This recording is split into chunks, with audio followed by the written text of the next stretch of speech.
Hello. This is about bandhas.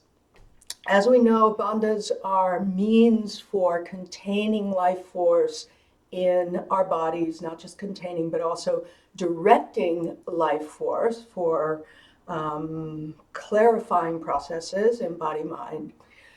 So there have long been many misunderstandings in my mind about what we're doing with bondos.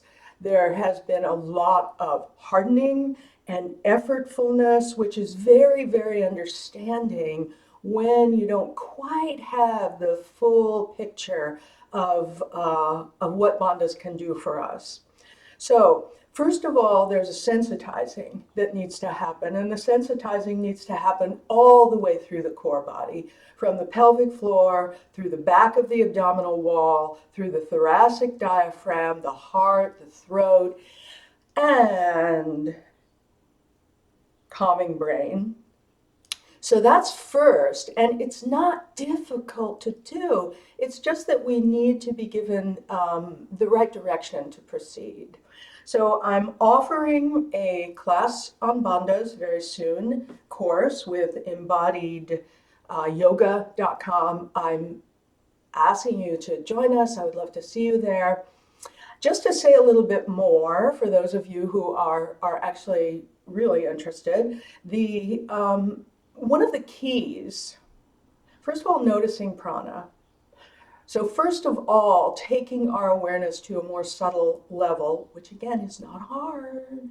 It's just a matter of focusing attention in the proper direction towards subtle sensation.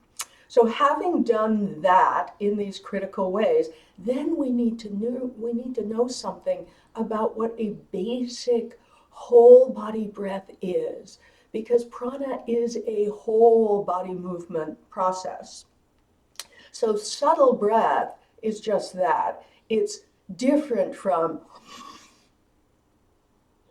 which is not going to hurt you, but it also isn't going to take you into the deep, deep subtlety. So I am talking about using the bandhas, the actual traditional bandhas that we know, Mula Bandha, Uddiyana, and Jalandhara, these three major bandhas. But I am hoping to offer you a much more resilient, softer approach that actually takes your awareness in very effectively to feel the subtle life force that is flowing in the core, right?